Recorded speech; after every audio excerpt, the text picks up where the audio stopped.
Welcome to the Online Course Masters Show, where we learn from the best online course creators how to better create and sell our very own courses. I'm your host, Phil Ebner, and today I have the pleasure of chatting with Heidi Willis, who is teaching others how to do watercolor art. She's following her passion, and I'm sure she will inspire you to follow yours coming right up. Visit onlinecoursemasters.com for show notes, to watch the video version of this episode, and see an archive of all our past guests.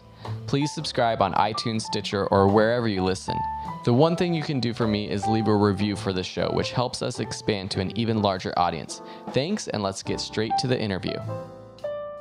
Hi, Heidi. Thank you so much for being here on the show. And I know our listeners are excited. There's a lot of artists that are going to be listening to this podcast who might be interested in teaching their own online courses. So I think they're going to learn a lot from you. So welcome to the show. Thank you, Phil. Lovely to be here. And thanks for the invite. Yeah. It's something that's certainly a growing area to have arts in online tutorials. It's sort of a great platform to be able to extend our knowledge to people around the world and to reach far more people than we could face to face. So great. It's nice to see that knowledge being shared. Yeah. So you're an artist and that's your background, but can you talk a little bit more about what you've been doing before you started creating your online courses? Sure. Yeah, I guess I've had an internationally recognized career in fine arts since my early 20s. Originally, I suppose, in graphic design, but never actually worked in graphic design. I went straight into painting and fine arts just in my own time. And it sort of grew from there, and without too much thought or sort of consideration to how my career was actually growing, it's just sort of exploded and continued to develop for the last few decades. To the point where it's at today. So my area of specialty is in natural history. I guess I'm mostly known for botanical illustration and ornithology, which is the illustration of birds. Very cool. Yeah. Actually, my mom is an artist herself, and she does a lot of bird paintings and illustrations, and she did that for a while, for professionally a while back. So that's very cool. That's yeah. I mean, it's a really interesting field to work in, not just for the painting process, but the interesting diversity of people that you meet and work with along the way. And the more you sort of develop your career, the more interesting that network becomes. So it's not just artists that you work with, it's scientists, it's botanists, it's gardeners, it's, conservation people, it's breeders and all sorts of extraordinary people. So it's a very rich life. Yeah, very neat. This is a tangent, but I was actually talking to my mom recently about collaborating on a project. I'm really into hiking, and there's a lot of great trails near us, and I thought it'd be cool to put together a book of hiking trails near us and have her illustrate it. So it'd be like an illustrated guide, and it'd have an illustrated guide for the trails, but also I could take photos of specific plants or animals that I see, and she could illustrate them. So that might be coming out in the next few years. Oh, I should be friends with your mom, shouldn't I? That sounds wonderful. I actually told her that I was interviewing you, and she checked out your website, and she's like, wow, she's really good. Thank you. Yeah, I did actually do some trekking myself 3 or 4 years ago now in the Himalayas in Nepal, and did an illustrated written journal from the mountains, which was a wonderful experience. So go for it. Neat. Very neat. Yeah. Okay, cool. So I was looking at your website and your bio, and it sounds like you started by teaching actually live in-person courses, correct? My career is quite interesting because the teaching is just a small pocket of the diversity that I sort of explore with my work. There's lots of tangents. So I guess I'm a little bit unique in the sense that I'm not building a career as a tutor, and certainly not as an online tutor either. But along the way, I obviously do a lot of, master classes and face-to-face teaching, and it's just sort of evolved into the online tutorials as, a result of the demand and the limitations on my own resources to reach everybody. So it's sort of a secondary focus for my career, but I have been teaching face-to-face since I was 19, so lots of years of sort of experience that sort of serves me well coming into doing the online tutorials as a development. Oh, cool. Yeah. Well, I think a lot of people are probably interested in creating courses as just sort of an extra side project that potentially could earn some extra income. It's not going to be a full-time income for everyone. So I think, That's right. yeah, so I think that's something that people should be aware of, and maybe a good goal to start out with, just have it be sort of a side income. Well, I think you never know the potential of something, and without exploring it and giving it a go, you don't really know how that can unfold. Honestly, it started as, for me, it was a response to trying to manage the inundation of emails and questions that I get about my work and how to do this and do that. And it was becoming a real drain on my time and resources. And I thought, I'll put together some, questions and answers type tutorial. And I sort of just threw myself into that, and it's exploded from there. And I've now released my second tutorial. So having said that it's a sideline, it's certainly becoming something that's more and more of a focus, and a larger slice of my professional pie. And I also really, enjoying doing it a lot more than I thought as well. So, what initially started as time management and problem solving for me has developed into something more. And who knows, it could be something that continues to grow more than I expected. So you just never know. Yeah, that's very true. So you looks like you started your first online courses on Udemy. Is that correct? That's right. Again, it was excuse my asthma. It was a time management thing for me, a practicality that I sort of didn't want to develop my own platform or have the responsibilities of the technical issues and the actual legal and financial issues as well. I just needed to keep it simple because my existing career is fairly demanding on my time anyway, so I had to build it pretty smart from the start. And I started to interact with Udemy and found that their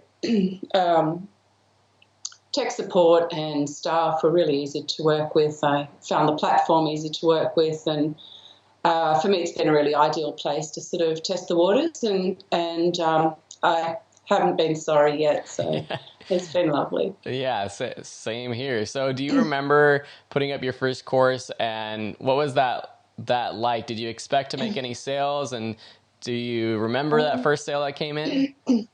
I definitely remember my first sale. That was, my life is one that has a lot of angels along the way, and beautiful people who support what I do and believe in what I do, and help me in my vision. And it sort of grows to a point where you need to have that sort of background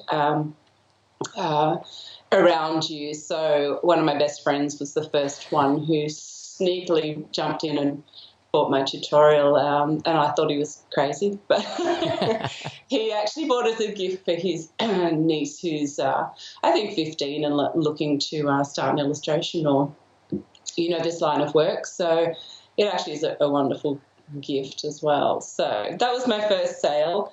Got to count on your friends, not your friends, your mum, right? Yeah, exactly. But I guess I did expect to have sales because I built the tutorials initially in response to the demand.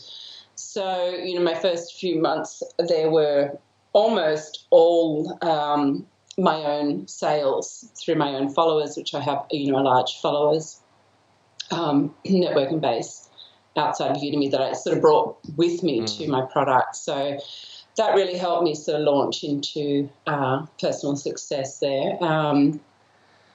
So that's sort of how that started, and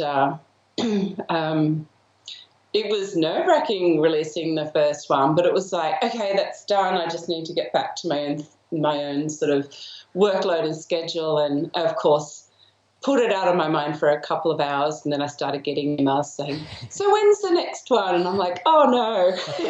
So I've created a monster, and So the second one, obviously, I sort of developed.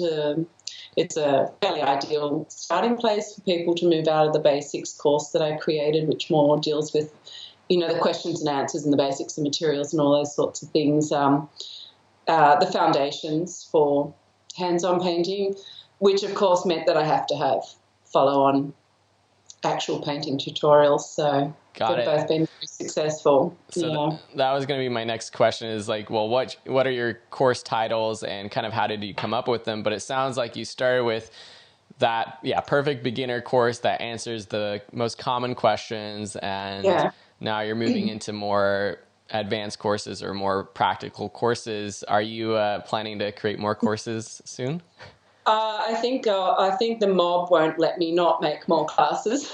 So I have started. I've got a couple of things underway, but I won't release. It's sort of I'll come up with ideas, and I've got an opportunity to put sort of sections of tutorials together, depending on other work that I'm doing, or the seasons being botanical.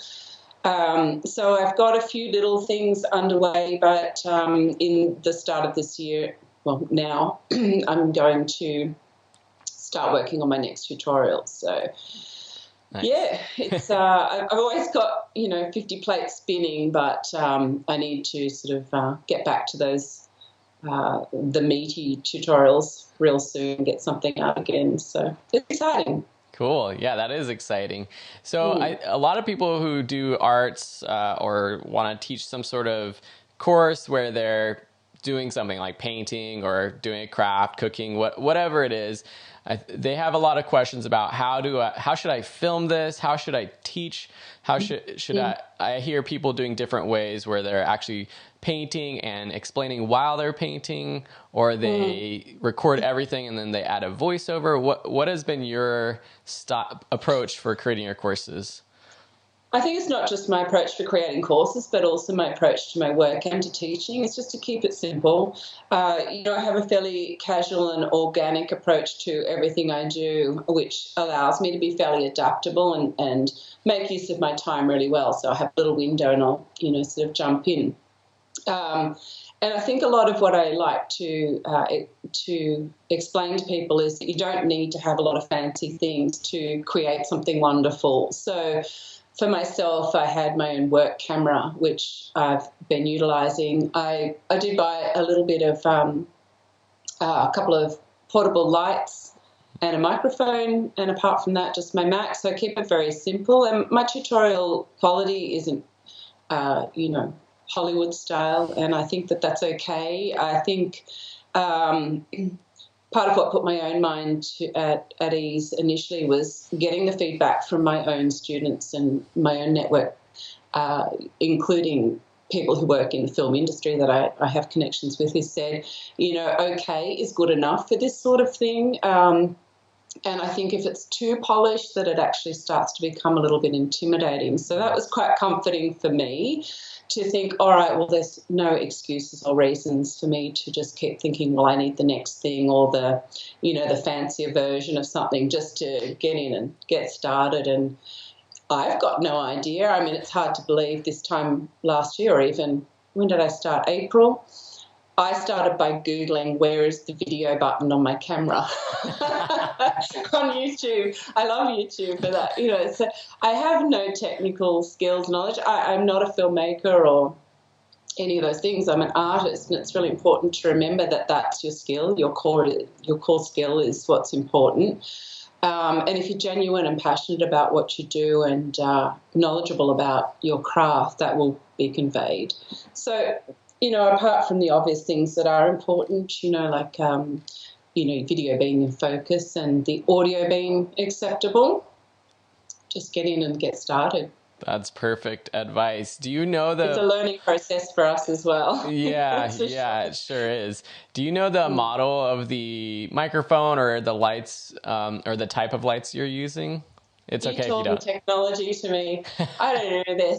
They're big and they're square and bright, and then the microphones, I went up to the shop and said, here's what I'm doing and I need a microphone. And, there's people who know stuff about that stuff, and that's who I listen to for those sorts of things. It was a fairly inexpensive microphone, a couple $100, and same for the lights. And Cool. Okay. Nice. I'm winging it, you know. Yeah. No, that's perfect. Well, you were actually named one of Udemy's 2016 breakout instructors, which is fantastic. which is exciting, and a lot of that is based off of people creating great courses and the students being happy with the courses. Is there anything about your courses that you talk about being yourself and not coming off you don't want it to be too polished. Is there anything else about your courses or the way you structure a course that you think the students really like? Oh, I try and be really mindful about where my responsibility starts and ends, and that's to a product that sort of meets my own values and principles and conveys the message that I convey. And what I find is that every single person who interacts with that has their own experiences, where you get the lovers and the haters and everything in between. So I guess I'm the wrong person to ask about the experience of taking the course. But I have, I think, about just over 1,200 students now in 68 countries or something, and about a 6.46 average out of 5. So I've got several hundred reviews there, which is sort of giving me a more and more even or level guide as to how I'm performing. Yeah. And that's a good measure for me as well. And the feedback you get from Udemy reviews is very helpful to learn and grow and build better products yourself. So, is there anything? I stay focused on the task, not the whole thing, because that can be fairly devastating. Yeah. Is there anything from the reviews, maybe a critique that students have given you that have helped you or made you think about future courses, how you would make them differently? Not so much. I mean, I'm fairly confident in my own direction, and there's been a couple of times where students have been negative, and I sort of explained to them, you've got to have a level of confidence in the tutor that you're choosing. If you don't have that confidence, you need to find a different tutor. And that really comes back to my own confidence in my own craft and my skills in teaching. And you've got to come back to that sense within yourself, or it's disorienting, and you can try and meet everybody's needs and lose focus. So you really have to sort of hold on to the bigger picture and your own vision and be true to that. Are you enjoying this episode? We hope you're learning to become a better course creator. If you want to fast track your success, get the free 7-step guide to success at onlinecoursemasters.com. Now let's get back to the show. So I think there's also a lot of people who might teach live courses and they're thinking about creating online courses. Is there anything that you would recommend for them to keep in mind about converting a live course to an online course and the way you teach or the way you structure, or is it kind of just the same and you just record it? I think it's probably the same. It's more spontaneous, I suppose, and there's benefits, pros and cons about whichever approach and whatever content you put in. I think there's a lot. I mean, I love the organic sort of element to teaching and to dealing with people. So I think that could be a really interesting sort of dimension to explore. I haven't done the filming live tutorials or courses myself. I've only done the static ones. So yeah. Okay. Maybe I should explore that. Yeah, maybe. Maybe. So you mentioned that Udemy, you drove a lot of traffic to your courses on Udemy. Have you seen that you're getting more organic sales to your courses just from people finding them on the platform? Yeah, I mean, it's hard to know where things come from always. I don't spend a lot of time looking at my stats, just so I've got too much to do. But the information's all there. I take a glance at it, go, it's still moving, and sometimes it's going to come from me, and sometimes it's going to come from the support that Udemy offers, which is impressive as well. But for me now, I've sort of had the Christmas break and some travel time, and I've been doing some of my own work. So it's when I come back to doing the new tutorial, my organic growth will pick up again. So it's kind of wonderful to have that backup for the lulls when you're sort of creating a new course or working on other sort of aspects of your career, that it doesn't just completely die like it might on your own platform. So I guess there is a critical mass now where it's just got a life of its own, and more people know of the work that you're doing. Just by building good products, you can rely on that happening.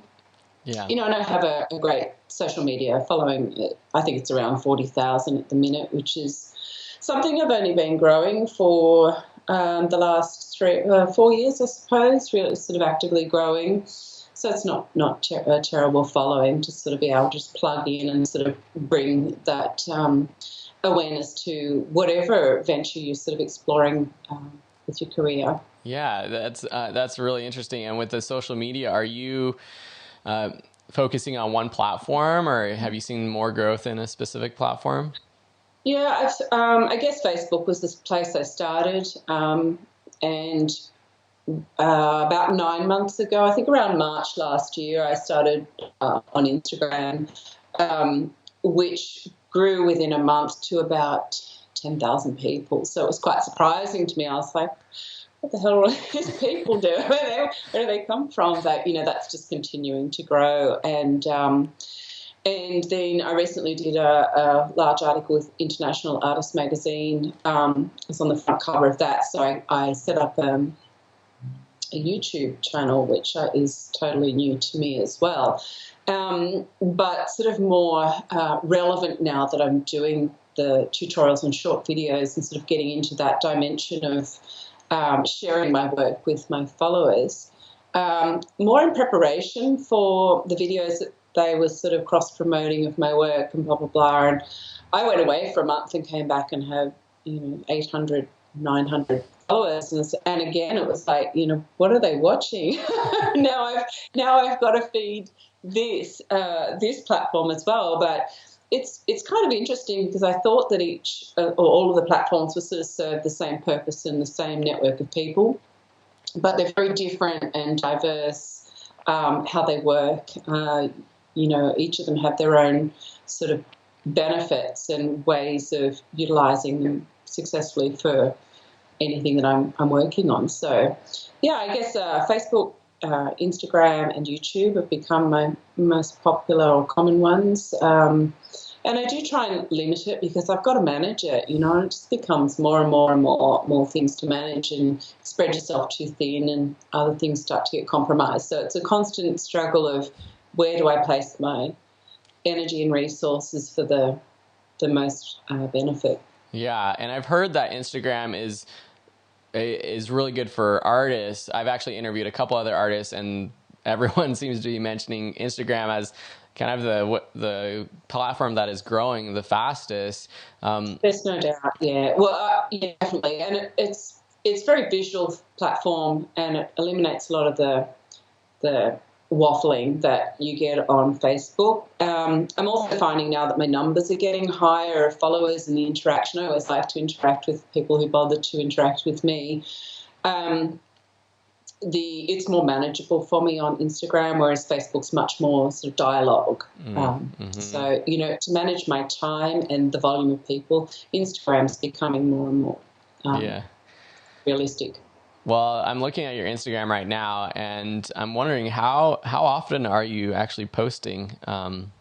It depends on the projects I'm working on. The end of last year, I did a lot of commercial illustration, graphic design type work for my clients. I'm also the botanical illustrator for companies like Australian Geographic magazine. So those sorts of commercial clients come up, and it's a pretty snappy deadline.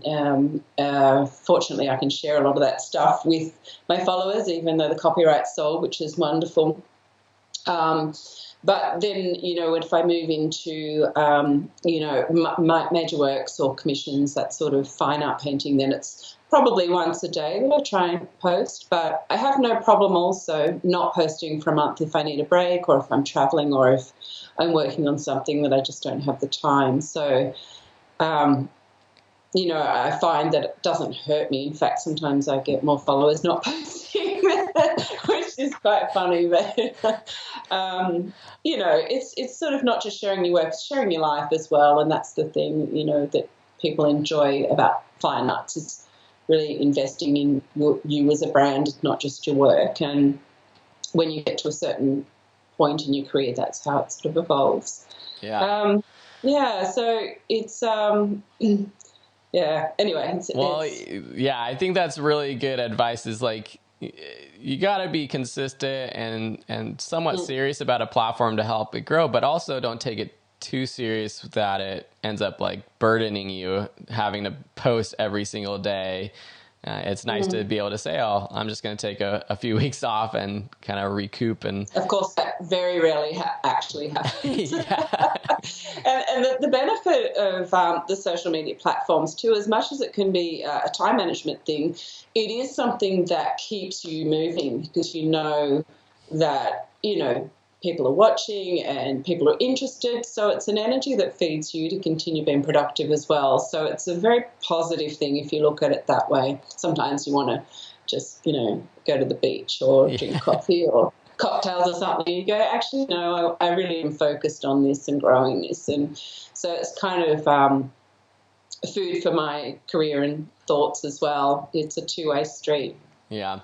So on Instagram, I'm just amazed by your profile on Instagram and how many followers and the likes you're getting for all these, your latest posts.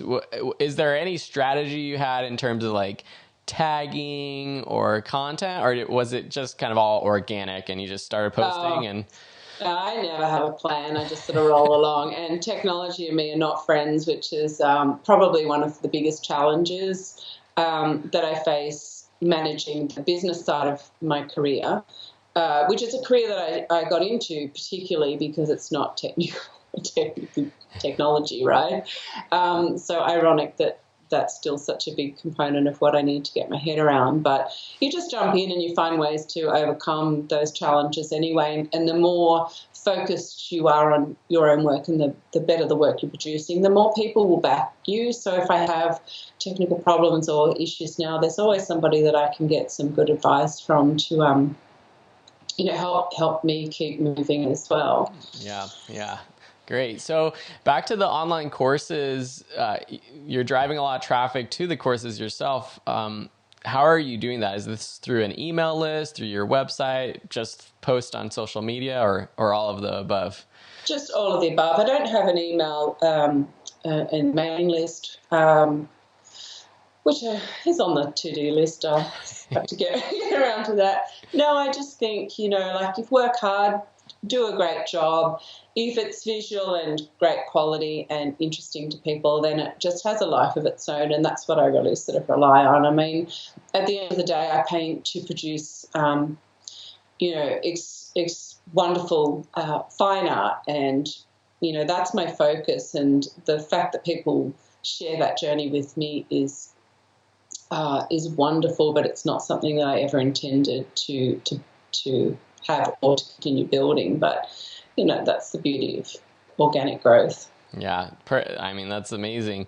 Are you so your courses are priced on Udemy at $70? Is that how much people are typically paying, or are you discounting a lot for promotions? Yeah, I've learned a lot about the pricing, and there's a few things on Udemy that I say I'm not sure about, but I also trust Udemy's experience with how things work as well. It's a bit of a sticky situation, and still one I'm sort of trialing and to get just the right balance for me. And it's not a static thing either. It's very organic as well, and what meets your needs initially may change down the track. And certainly as Udemy's business profile and processes change as well, you have to adapt.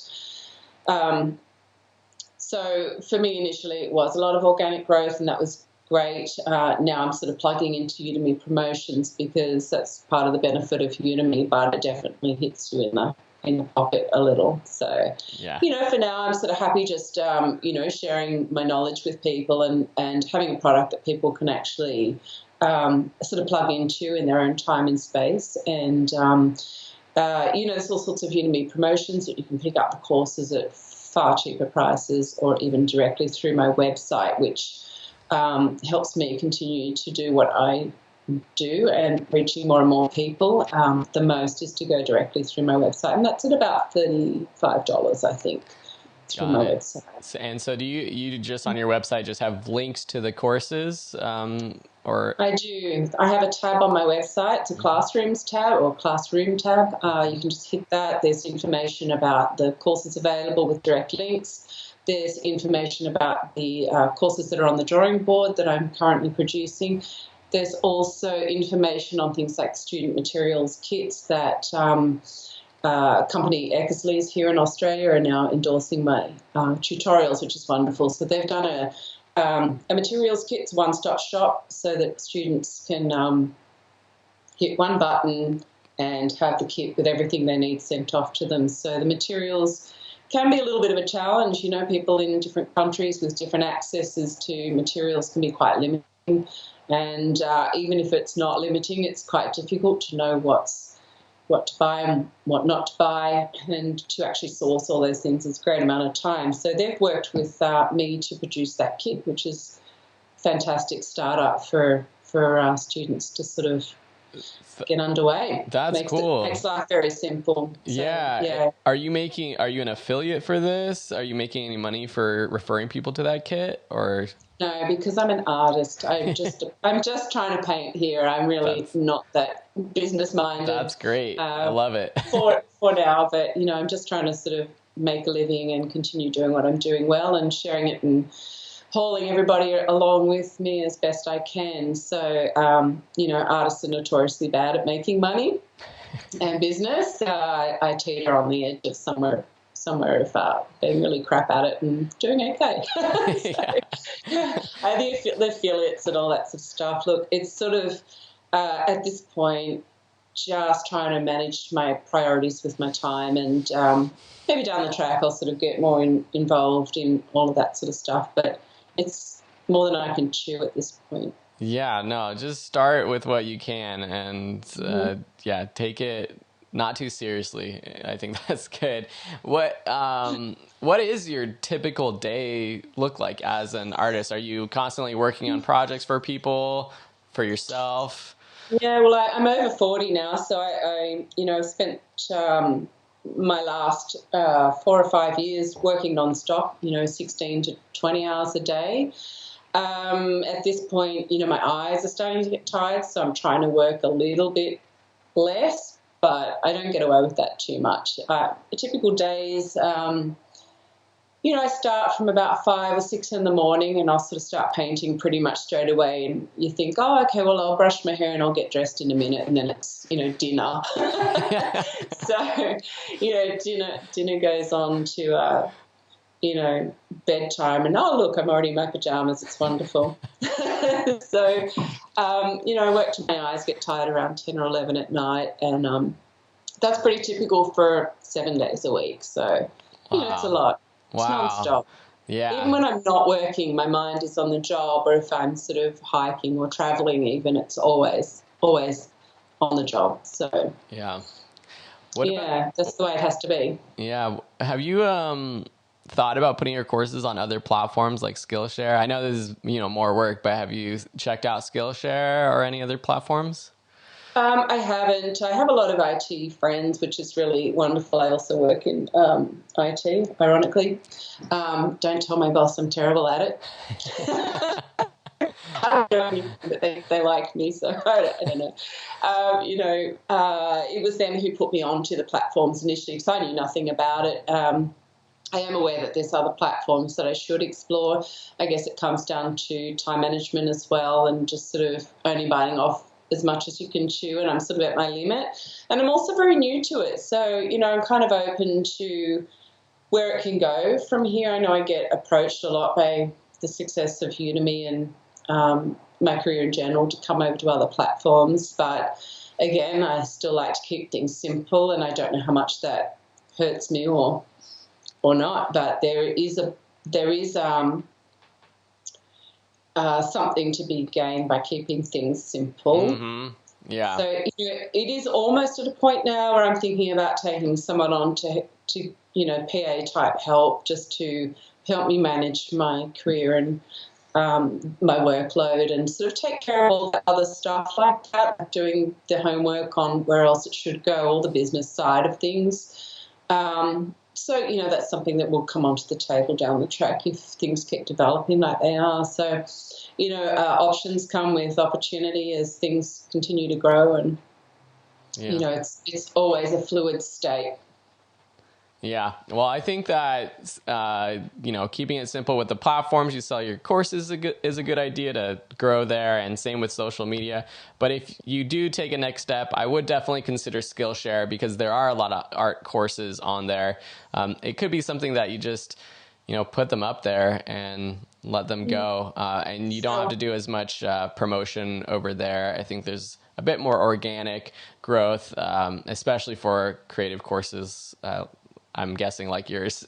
So that's my little tidbit for when you have an extra minute. Yeah, and that's one of the great things about these platforms is you're not locked into exclusivity. You're sort of free to explore other options as well. And at this point, I'm still discovering that there is a strong demand for the work that I do. And yeah, I'll check it out. Won't hurt. Yeah, cool. So just a quick tidbit for artists who are getting started. Do you have any advice for someone who is trying to make a career out of art? It's a funny question that I'm asked, because my first immediate response is don't teach if you don't know your craft. I'm really tired of everyone thinking that they know enough to teach. And at the same time, I sort of appreciate that everyone's got something to offer. So if you can find sort of an area or a niche that you're knowledgeable about and skillful or passionate about, and can find that point of difference, just go for it. You don't need a lot to get started. Again, just love your work, have a lot of fun, and let your own personality come through. Great. So for all of our listeners who want to find out more about you, where should we direct them? I have a website. It's heidywillis.com.au. There's plenty to learn about, and links you can follow to my courses and current projects and works in my blog, and all sorts of information and opportunities that are available there, including opportunities for face-to-face tutorials, workshops, masterclasses, that sort of thing, public events, speaking, all kinds of things go on there. Otherwise, I've got Facebook, which is Heidi Willis Artist. It's a great place to follow because it's very interactive. All my work's in progress, and studio shots and all kinds of information goes on to there. So it's quite a fun place. Or Instagram, which is Heidi Willis Art. I guess my YouTube channel as well, Heidi Willis something. You can Google me. Perfect. So Heidi Willis everywhere. And I'll link to all of these places on the blog article, which is going to end up on the website, onlinecoursemasters.com. So thank you so much for being on the show. And I'm looking forward to following you on social media and seeing where your courses go. Yeah, and your mum. Make sure your mum gets on board too. Yeah, I will. Sounds like fun. She's going to be listening to this one, and I'm sure she'll be inspired. All right. I love your mums.